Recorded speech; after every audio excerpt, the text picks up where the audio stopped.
Very warm welcome to everyone who's joined us this afternoon. My name is Monica Fowler, and I am the Talent Acquisition Marketing Specialist here at Enterprise Rent-A-Car. And I'm joined by Jack. Jack, would you like to introduce yourself?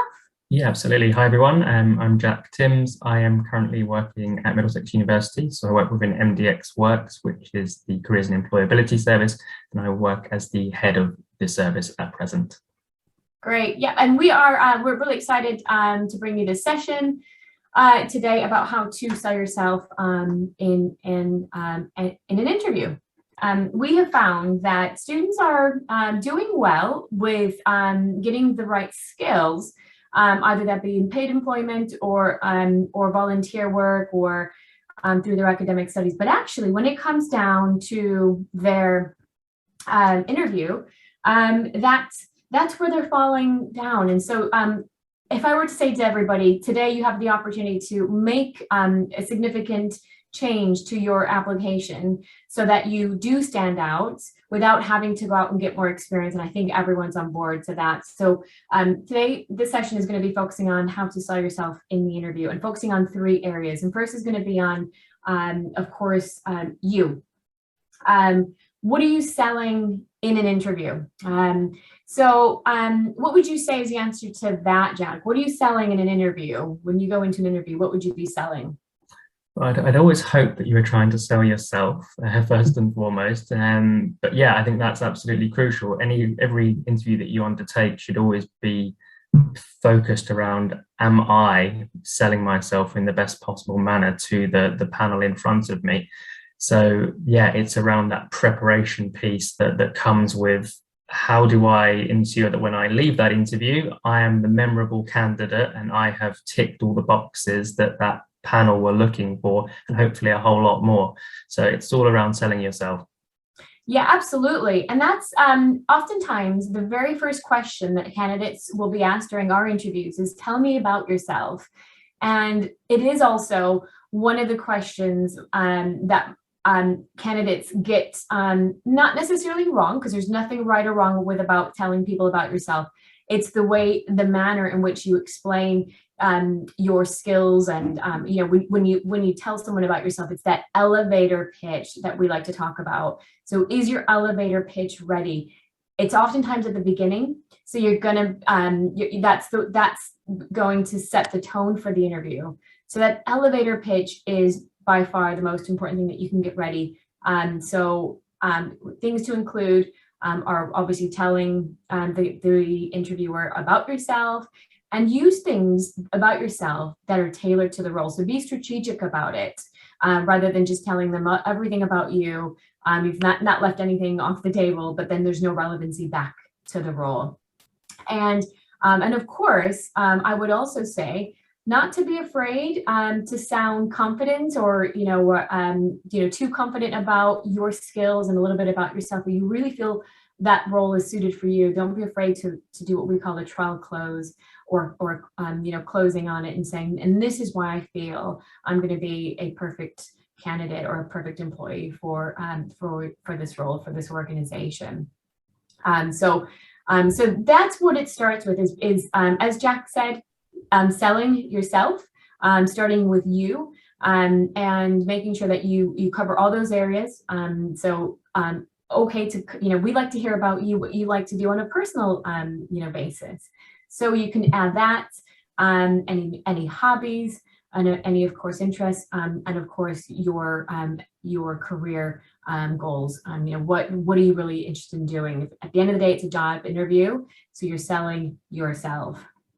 And that is what we've seen is where the candidates, as I said, do tend to fall, is that first hurdle. They're filling in a lot of time. It's never really polished. It's never really a statement that you could tell has been practiced. And all you need to do is just write a paragraph, a couple of lines. Doesn't need to be too super long, to tailor your pitch, your elevator pitch, to make sure that you're ready for that answer. And then you start the interview on the right, obviously with the right tone. Yeah, I would completely agree on that. I think often we find that we're almost told that the tell us about yourself question is a little bit more of a casual answer, and it's just trying to ease you into the interview, which it is. But actually, I find that that question is so important for actually setting the scene and laying the groundwork for what's to come in your interview. So if you nail that early question around, tell us about yourself, it actually boosts your own confidence for future questions, because you feel like you've already built up a really good rapport with the interviewer or the panel who may be there. And it's really important just to think about that tell us about yourself question around, what are those core things that I need to get out in this first answer? So are there any core experiences that I feel that the interviewer would then like to ask me more about during the interview? And if you can do that and touch on a couple of skills and then round off the answer around, well, how did I end up in the chair? Or how did I end up in this virtual room to interview for this specific role? It really does get the interviewers and the panels to think, we want to know a lot more about this candidate. So it's always nice to try and frame it back in a relation to the role that you've applied for specifically. So this is who I am, this is the experiences that I have, here are some skills that I possess, and all of that has led me here. And I think that's really important to remember when it comes to like that opening question, because it will massively increase your confidence for those future questions. Yeah, that's really good advice on making sure that the interview knows who you are. And I really like what you said there, Jack, about bringing it back, to, this is what's led me here. This is why I feel that I'm suitable for this role, or this is a role for me. This is a company for me. Because I think that also demonstrates that there's been some very good research and very good homework done on that role. And there's nothing more frustrating as a recruiter where you are interviewing someone and you've got your hopes up because their CV looks great, their application looks great, but actually you can tell really early on that you're one of maybe 50 other employers that they've sent their application to, and you're just another employer, another interview, and there's nothing special coming out of that interview that is not going to be shared with another interview, in another interview. And so when you can bring that all together, as Jack said, that really shows to the interviewer that you've taken time to prepare for my role, for the job that I'm going to only be able to award to one or two or a few people, and that really puts you in a very good position, and under really good stand out against others, because you have demonstrated that you've taken the time to research the role and you've really got it together. So great advice.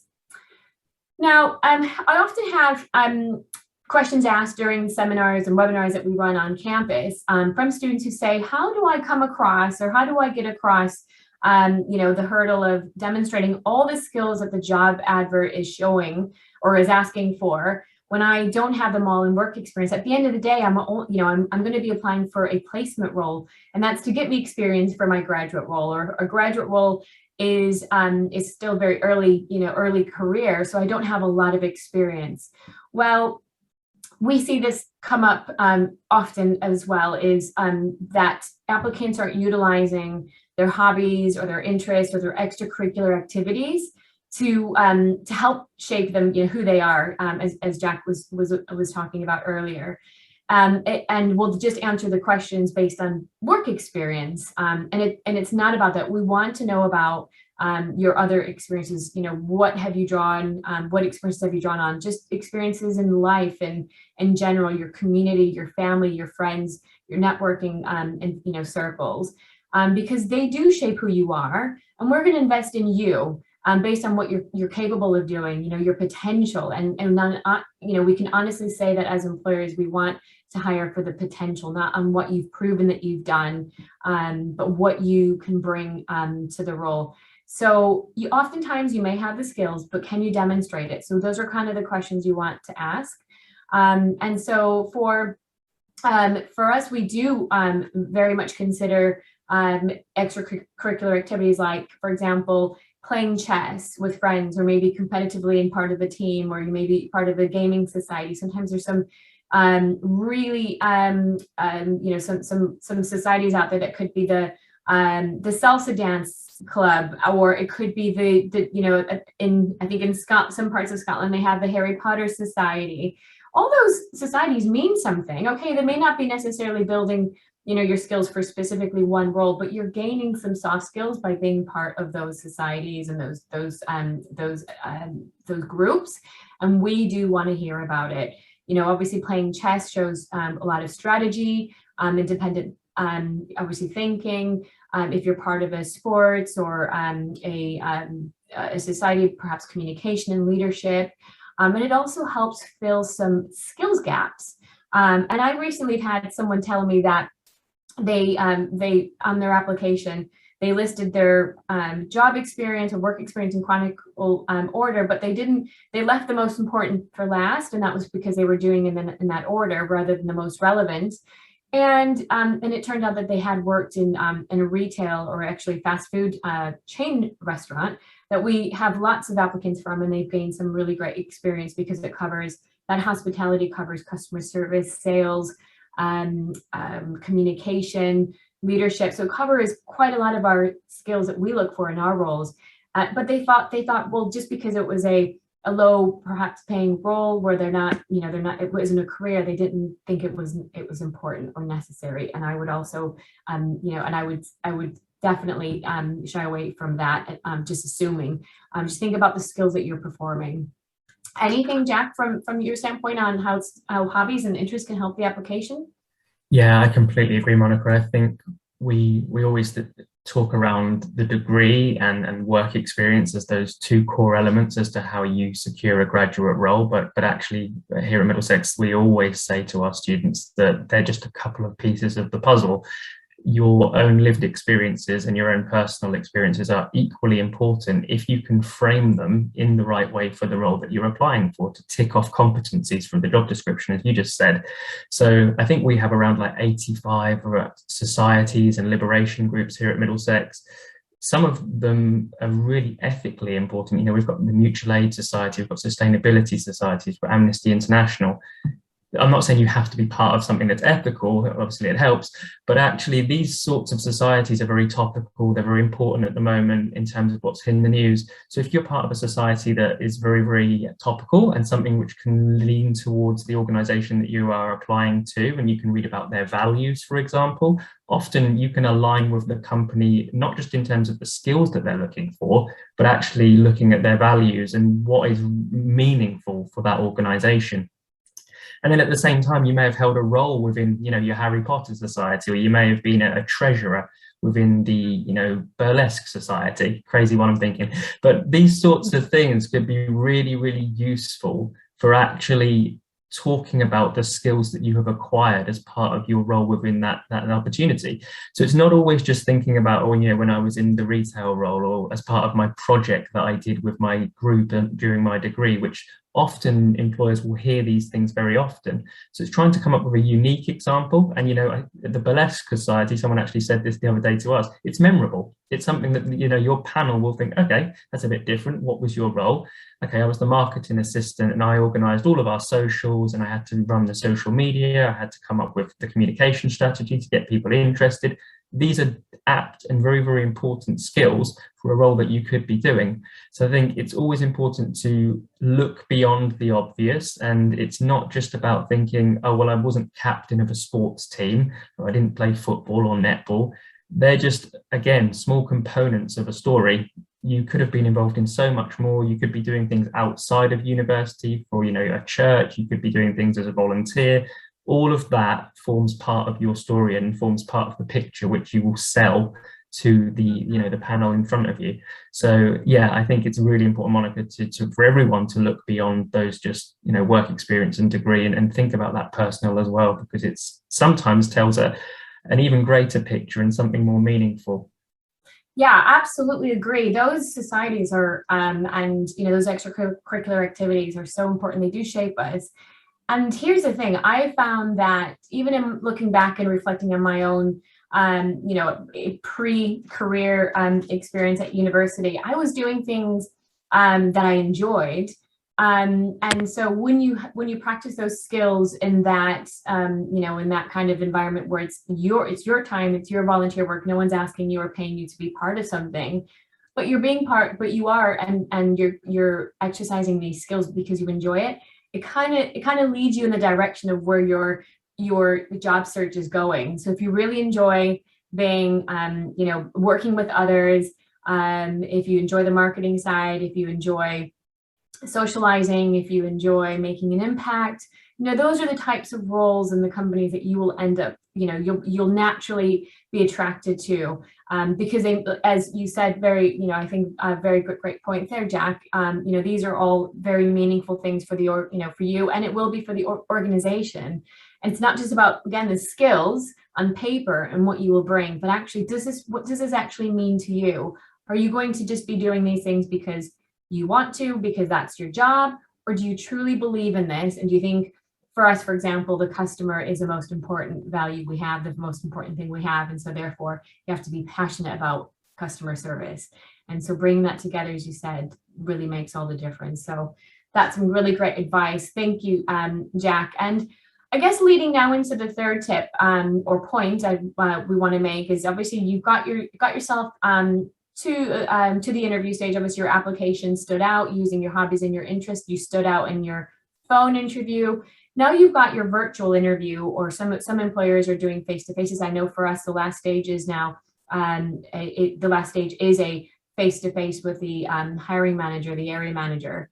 But what we have also seen where candidates fall, especially in this last stage, is that they haven't necessarily sold themselves in the way that employers are now looking for employees to be, things to bring to the roles. And we've all been through this pandemic personally, but also businesses have been impacted. And a lot of employers feel that resilience is one skill that candidates are lacking. And I think we've all been through some hardship. We've all been through some tough times. But what makes us all great is being able to bounce back, but also learn from the experiences. And I think bringing those experiences to an interview and showing how you've learned and how you can share that story with others is fantastic. And I know, Jack, you guys are doing a fantastic you're doing at Middlesex. You've got sort of a bit of an ethos or a mission statement, don't you, around that? Yes, and I think it's all to do with the story, where we're really big on students telling a story, and our tagline, as you said, is kind of tell your story, shape your career. Because I think if you can't competently talk to your lived experiences and your interests and your talents and your passions, it's sometimes very difficult for an employer or an organization to buy into you. So that story will often come with setbacks. We're all human, and the chances are we've all faced something where we've had to show some resilience and some grit and some determination.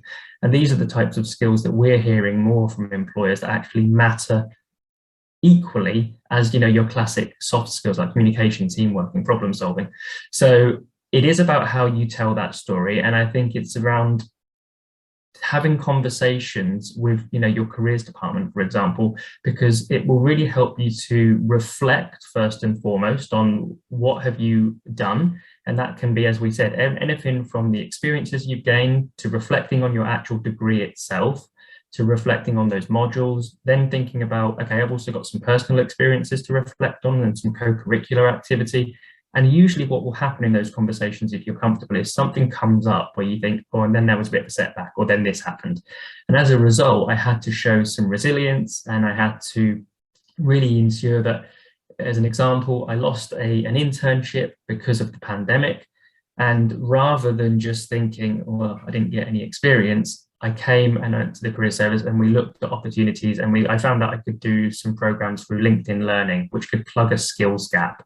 So something that I would have gained on the internship, where I was going to be using Microsoft Excel quite extensively, I actually decided to do through LinkedIn instead. And I've now got some really cool skills there. So that's overcoming a setback that I faced as a result of the pandemic. So it's always thinking around, how can I show that I didn't just kind of let the chapter end, so to speak. It's thinking, right, the story got a little bit of a bump in the road.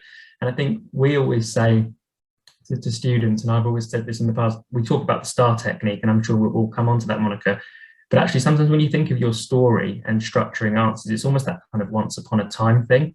So it's, how did it all start? Set the context for your answer. Then it's thinking about, what's the main action piece? And as we all know, in all of the fairy tales that happen, there's always a bit of a setback in the middle before the happily ever after. So it's important to focus on those little points, because showing resilience, showing how you were the hero, will often go a long way to the employers, again, buying into you as someone who will come into their team and not kind of fall at the first sign of a setback, and be someone who's proactive in kind of overcoming that and being a problem solver. Yeah, absolutely. And that's a great, tagline you guys have there. It's fantastic to see. And that tells so much about the candidate. And we do very much buy into candidates. And when there is a story there where someone has been able to demonstrate, what they've learned and what they have, how it's helped them, or, how they work through it, it really does stand you so far apart from everybody else.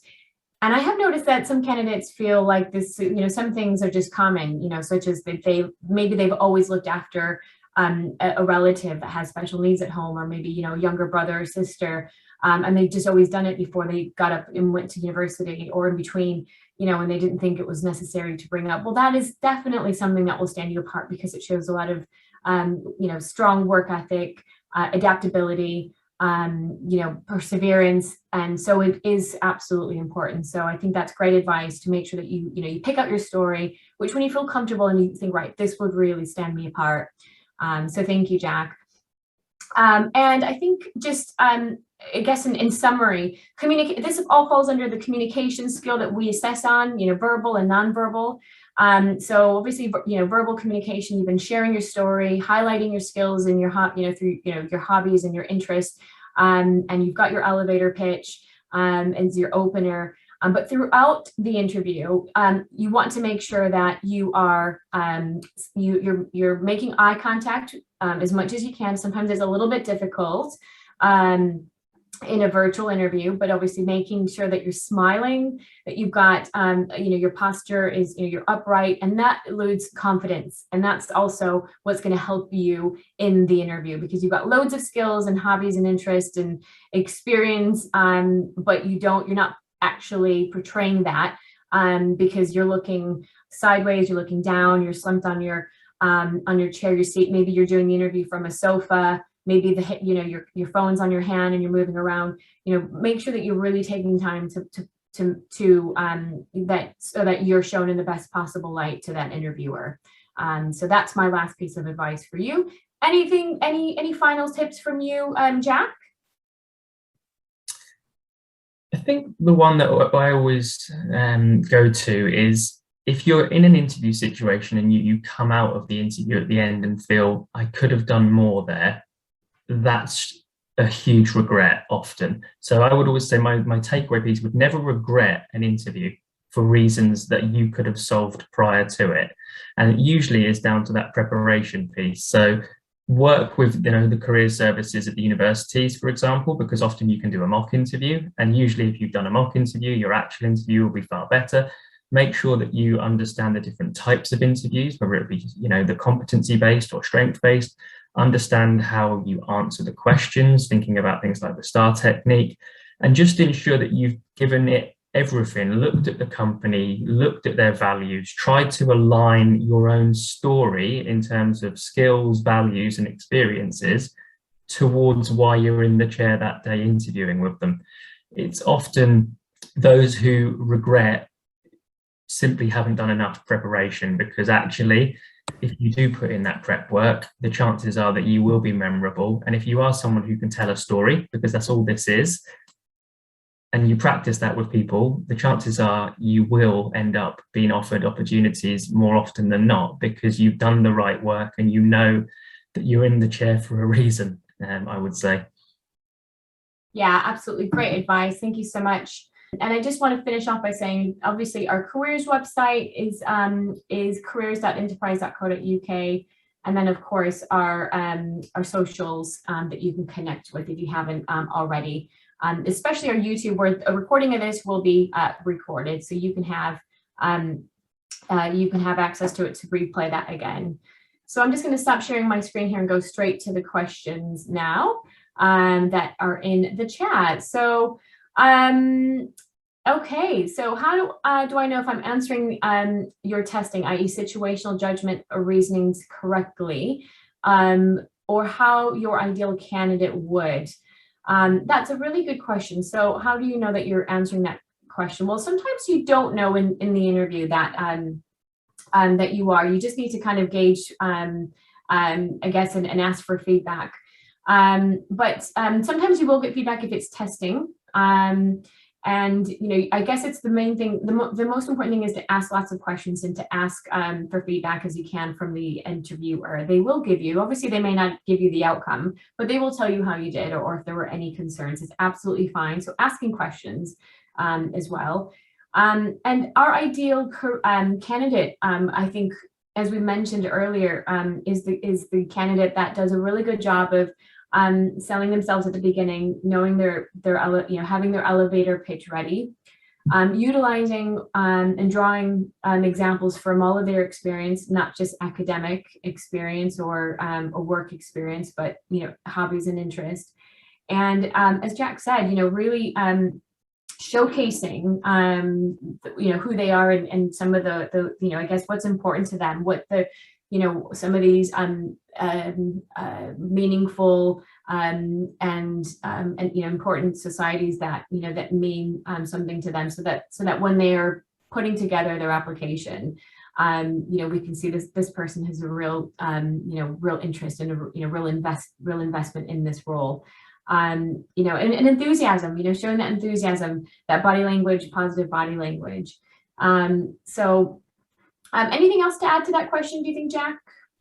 I think Chloe mentioned if the tests are online as well. So from my perspective, Chloe, if those situational judgment tests and logical reasoning tests are online, often it is difficult to know how to be the ideal candidate, because you're submitting them, obviously, and then the organization is screening based on their own internal criteria. So practice is always what will help you to improve those types of online tests. But actually, as a bit of a tip, what I would say is, if you are doing like an online test which is situational judgment focused, or maybe like a logical reasoning, getting to know the company is so important for doing those types of questions, because often if you are reading about enterprise and what values they hold and what do they focus on as specific core aims and objectives, and then you look at a situation and think, okay, my answer might naturally be A, but based on what enterprise are telling me, I think they would probably think B. So it's really important to know what the company's kind of stance is on particular things, because actually that can sometimes help you with the right answer. Yeah, and that kind of answers the next question, is how to answer your 5-year plan. Well, if you're going into a graduate scheme that is after the term of 12 months, then you'll have a permanent position within the company, and then you can then move into a management position. And that includes it, you know, that does include the timeline includes, you know, within the 5 years. Then you don't want to go in and talk about how you want to complete the graduate scheme and then go into another role where you're going to be practicing some of the skills that you've learned in that role, and then you're going to go into a field that is totally unrelated to the role that you're applying for, because that's obviously going to put off the interviewer. You want to align your 5-year plan with the job that you're applying for. And I will say, employers tend to be able to see through whether or not someone is genuine about that 5-year plan or not. So but be honest, you know, be honest. You can be, you know, you can be a little, you know, I guess you don't have to go to the specific year by year detail of where you want to be, but, you know, your long-term plan. Do you want to work in a company that supports the same you know, areas of, that you do, and believes in the same things that you do, and is making the impact in the areas that you want to make an impact? And will you be practicing your skills, and, you know, your and will you be learning? Will you be developing? So those are great things that we'd like to hear about. And I think Chloe mentioned as well, some of the testings are online. So you're right, you won't be able to have those questions immediately answered by the interviewer, but you can obviously ask for feedback after the interview. I've got another question here from Sarika about how to ask for the right salary if it's more than what employer is offering. That's a really good question, and I'm sure a lot of people are thinking that, but sometimes don't want to ask. So it's a great question to ask. There is ways that you could ask for the right salary, and the employer will be obviously prepared to answer that. So for example, you might have a set annual salary. However, there might be 3 or 4 different schemes that will allow you to top up your salary. And that will be based on, you wanting to, to pursue it. It's not a guaranteed. And that's a great way to stand out in your first year, your first 6 months within the business, is how well you did in those areas. So you may not have that salary that you wanted to at the beginning, but there might be other ways that you could top up if the employer isn't able to adjust the salary. Also, thinking outside of what your salary will look like is so important after the graduate training program. So after a year is over, when you complete your training, what will your salary look like, and what will your 3 look like?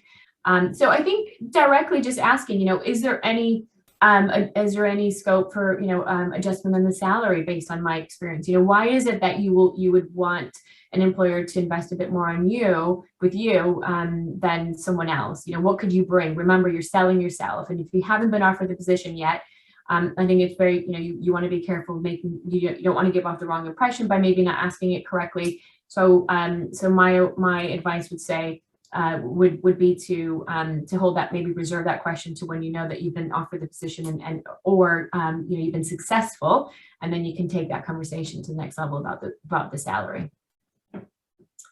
It says here, again, another question here, is an interview a good time to bring up certain requirements, such as a need for pair space? Oh my gosh, Sohaib, absolutely, such a great question as well. And maybe Jack, you can add to it, because I know this might come up a lot with students at Middlesex, but I mean, this is where you want to bring up any adjustments that you may need throughout the application process, not just after you are successful and you're in an employee. That's great, but starts with the applications or anything that we could help you with and address. So maybe if you are maybe slightly dyslexic, or maybe need a little bit more time to read instructions, maybe perhaps at home you don't have the best internet signal, so your virtual interview might not be very stable. All those things are so important to talk about and to mention in your interview before. And trust me, if it's an employer worth working for, they will make adjustments, because these are things that are so important to make sure that you do the best you can in the interview. And there is a space in our application form where we ask if you need any special adjustments, and we very much encourage everybody to complete that if there is anything, and not feel like it's going to hold them back. What do you think, Jack, with that question? I completely agree, Monica. It's a brilliant question, and it's something which is essential at the end of the day. If there is a requirement for you based on, whether that be your identity or a kind of religious factors, or whether it be to do with kind of physical, whatever, if they're not willing to make those adjustments, or they're not willing to have that conversation or show that they're committed to that, you would have to question, is that an organization I want to work for? Because if it is such an important part of you and your story and yourself, then actually the employer should be giving up those things as a bare minimum. So yes, I think it is a good time to bring it up in the interview if you haven't already had an opportunity to do so prior. But I would say, the first possible stage is always the best time to bring up anything around certain requirements. But yes, in an interview, it may be something that you want to add in to the conversation. Sometimes organizations you'll walk through the building, you can kind of get a feel for what it looks like. So yes, I think definitely bring that up. Great, thank you very much.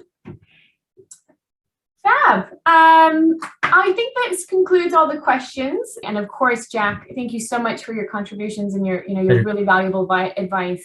It's been great hearing what you and Middlesex University are doing with a lot of these really important areas to help students in their applications and just really make them overall more employable. So I hope you've all enjoyed it. Looking forward to the next session, as I mentioned, on the 11th of January. And best of luck, everyone, in your next interview. Connect with us on LinkedIn.